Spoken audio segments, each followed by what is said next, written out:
All right, so welcome everyone to our second class in financial management and project management.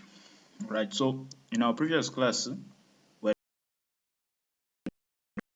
were financial management.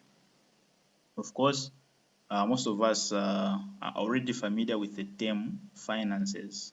So when we talk about finances, we're simply just talking about money. And when we talk about management, we're simply talking about how we can be able to properly allocate money in an effective and also efficient and sustainable manner.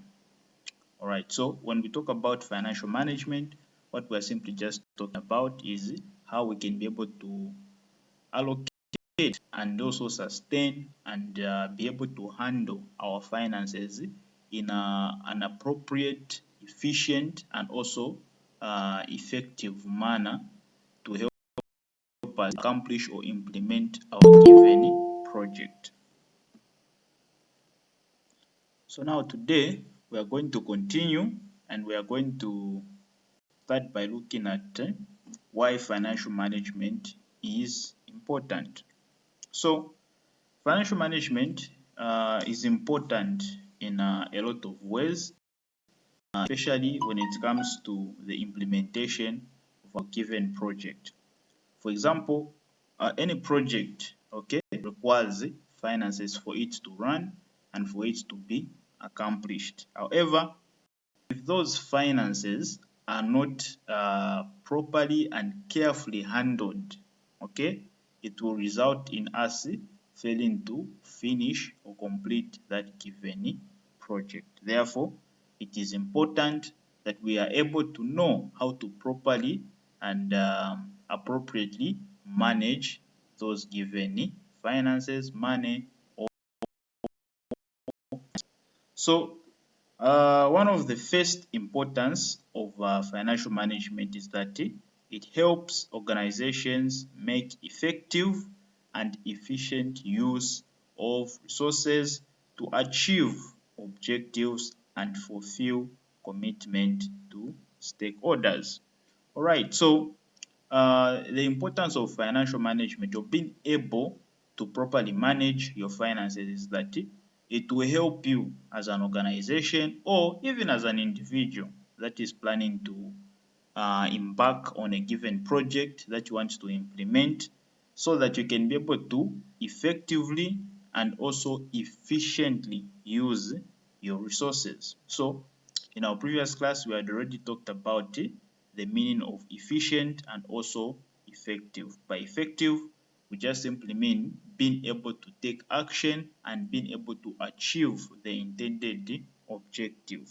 And then efficiency, we're simply just talking about being able to properly use resources without wastage, okay, or avoiding wastage.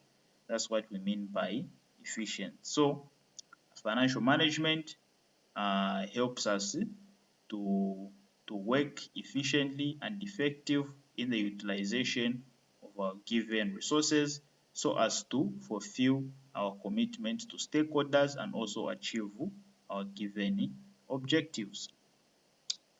We had already talked about, okay, maybe I think we didn't really talk about stakeholders in details, but if I can just give a rough summary. So stakeholders, these are people that are either directly or indirectly part and parcel or are being affected by the given project that you're about to undertake. There's a difference between a stakeholder and a shareholder. Is somebody has equity in a given project, meaning maybe they have invested part of their money in this project and yeah, they are part and parcel in the main decision making of this given organization. Sometimes it's not necessary that they might be part and parcel in the main decision making concerning this given project, but they've got some ownership or share, or they have bought some equity in this given project. It might be a donation, or it might even be an investment where they are expecting some form of profits at the end of the day. A stakeholder is someone who will be somewhat affected, or is going to also benefit after this given project has been implemented. A good example we can give is imagine you are living in a certain area or town, and then in that town they discover that there are minerals. So there is this company that wants to start mining those minerals. But because you are part and parcel of that town, you will be either directly or indirectly be affected by the activities that will be conducted by that given company. And by virtue of that, you are made to become a stakeholder of that given company or entity. So you are not really, you don't have like ownership in that company. Okay, however, you are also being affected, or you are also benefiting somewhat. Maybe let's say that company will create jobs in that given town. It will mean that it will be giving you job opportunities or opportunities of employment in that given town. So you become more like benefiting from the activities being run by that company. Apart from that, it might also affect you negatively. Okay, maybe let's say that company comes in and starts producing maybe poisonous gases or poisonous chemicals in that environment or given town, and those things might affect you. Okay, so you are a stakeholder, and you can have a say about what is being done, and your say can be heard, but you do not own or have any ownership of that given company. Okay, all right, so that's practically one of the differences between a stakeholder and a shareholder. However, you might not own part or equity of that company as a stakeholder. However, you can still be able to have a say because you are being affected by that given entity. Then another importance of financial management is it helps organizations gain confidence for funding agencies, partners, and also beneficiaries. So if you have a good financial management system in place, it will be easier for you to even resource or try to look for funds elsewhere, or apply for funds or investments elsewhere. Why? Because it will give investors the confidence to invest in your given organization or projects that you want to implement. They will be more assured that once they invest in your given project, you will be able to return back the money with interest as you had agreed. Again, it might be maybe let's say a non-profit project. Maybe it's just donors that want to donate to your organization. Donors will be more confident to donate to your project or organization once they know to say, okay, these people have got a good financial management structure in place. Therefore, whatever funds we give them or donate to these people won't go to wastage. They'll be able to allocate these finances appropriately and in a efficient manner, such that they'll be able to be effective and also be able to allocate these funds towards the implementation of their given objectives. So all you know, financial management helps an organization to gain confidence of funding agents, partners, and also beneficiaries. Another importance of financial management is that it gives the advantage in competition for increasing scarce resources. Okay, so in a market where, let's say, you are trying to compete with other players, okay, for resources that are scarce. Once you have a good financial management structure in place, it will give you an added advantage in that you'll be able to properly save your money or money that you have to ensure that you are able to compete at competitive prices in buying those scarce resources. So another advantage is in the competition for increasing scarce resources. You'll be able to at least acquire or have a share of the market of resources that are in demand and have become scarce. We can give an example, maybe let's say of smartphones. Smartphones. We can also give an example of maybe let's say electric cars that are that require various minerals for them to be able to operate or to be made. So part of those minerals include copper, and once maybe let's say copper becomes, there's a shortage of copper on the metal market. If maybe let's say you are a company in the electric car industry or business, if you have a good financial management structure, that will not disadvantage, you will still be able to have some funds or funds available to be used to purchase the copper, despite the copper becoming scarce or little or hard to find. All right. Then another importance of financial management is that it helps organizations prepare themselves for long-term financial sustainability. Right. So when it comes to financial management, isn't it?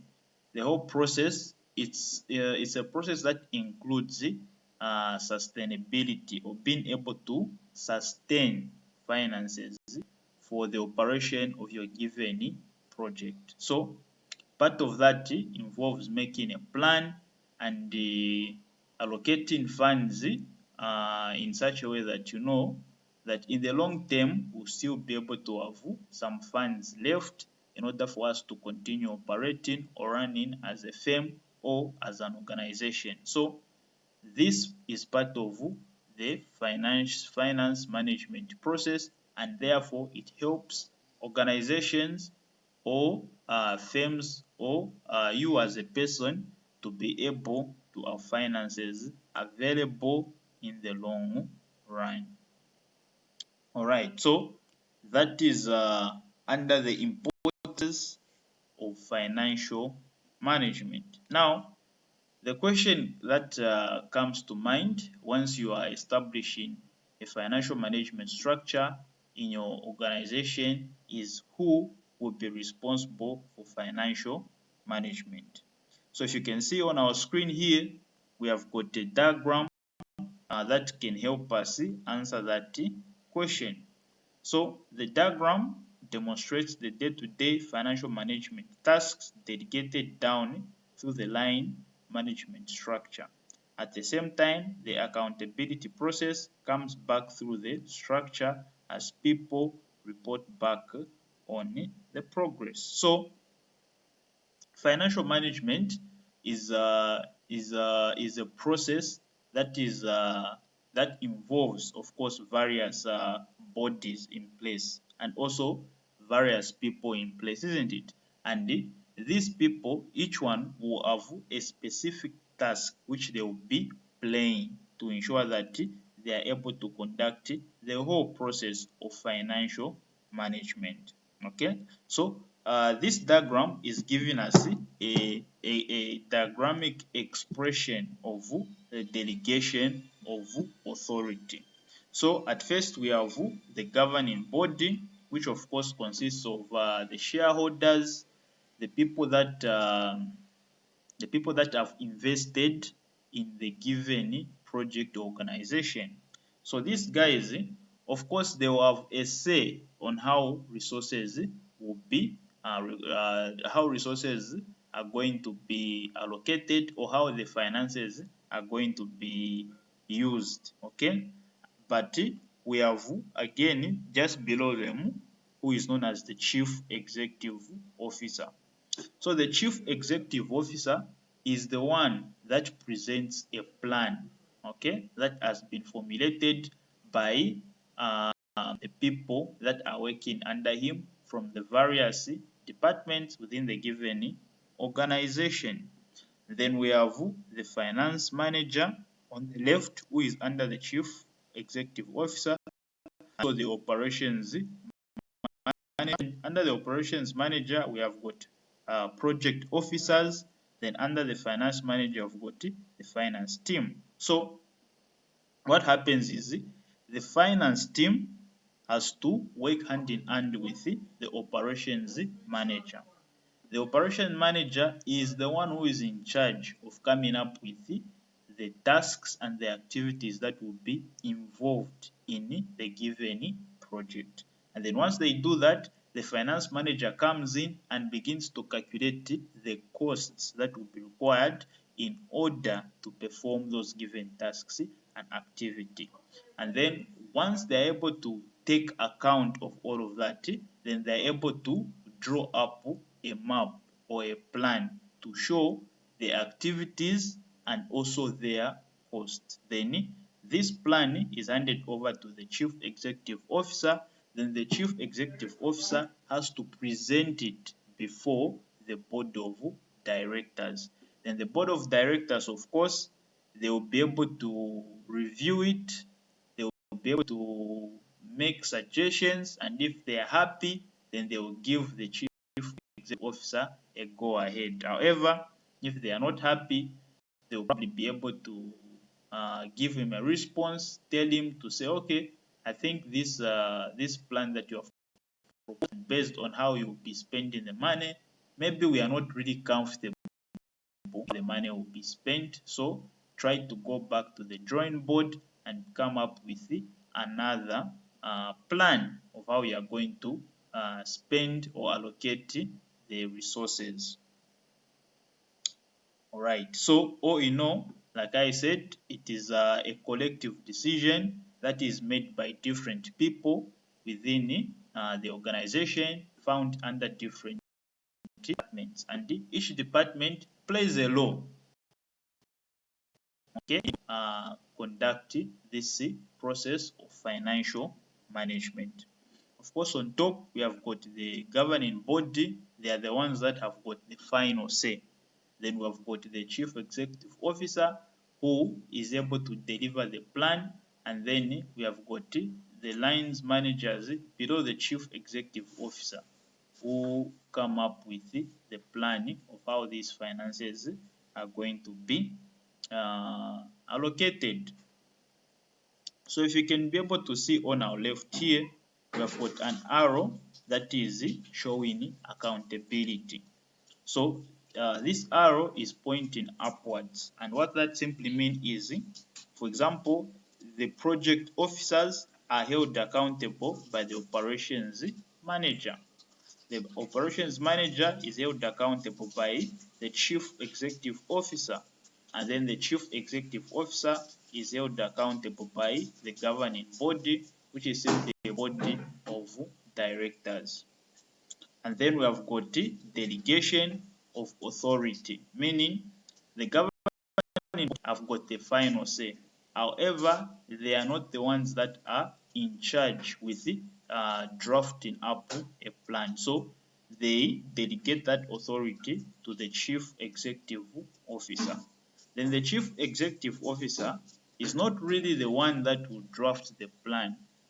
Okay, of course he will have to, after the plan has been drafted, it will have to be submitted to the Chief Executive Officer for review. However, the people that will be involved in coming up with the plan and the activities that will be done on the ground in order to accomplish a given project will be the officers or the managers or the line managers in the finance and operations department. All right, so that is on who is responsible for financial management. Now, when it comes to managing of finances or financial management, there are 7 principles. Okay, so these principles, just to mention them, we have got consistency, accountability, transparency, viability, integrity, stewardship, and also accounting standards. Okay, so these principles should always be followed under financial management. Once they are followed, they will help us or they will help guide us to make sure that we are managing finances in a proper and appropriate manner. All of these principles have got a meaning. So we can start by looking at the first one. So the first one, which is known as consistency. So by consistency, we simply just mean use of financial policies and procedures for efficient operations. Okay? So the use of financial policies and procedures should be put in place, okay, for efficient operations. You're supposed to come up with policies that should be followed, okay, every time that we are conducting an allocation of finances.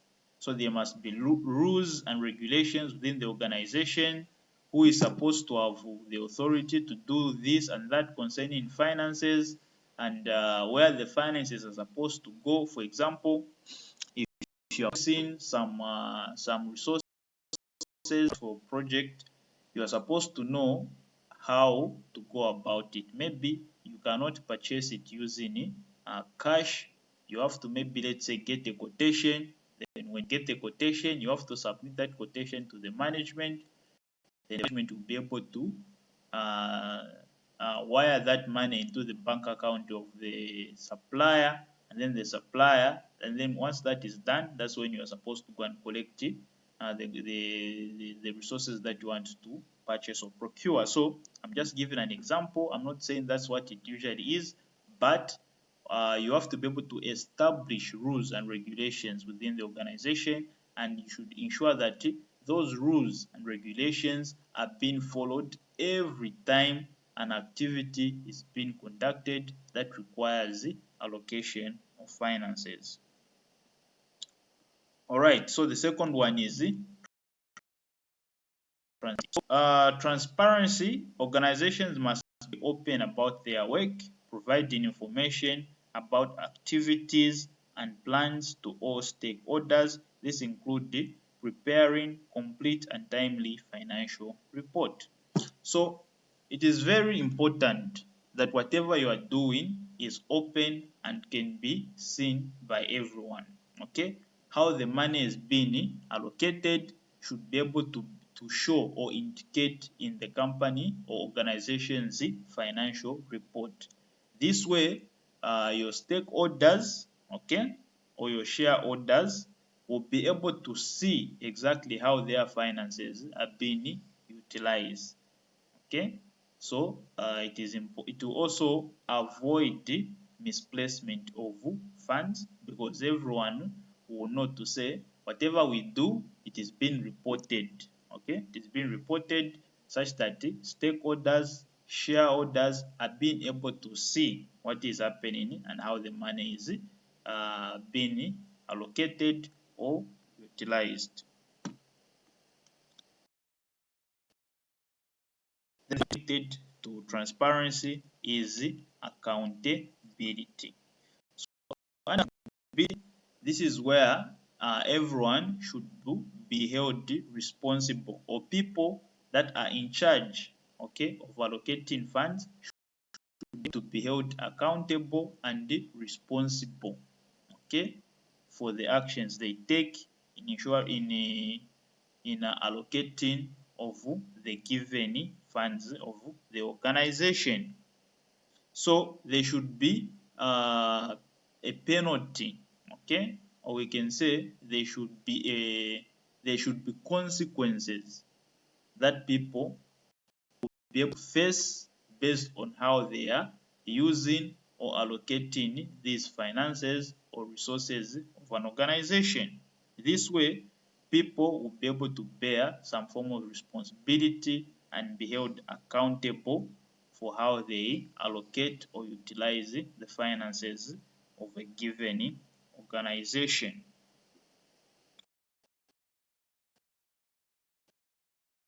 Okay, this is where we shall end our class. See you in our next class.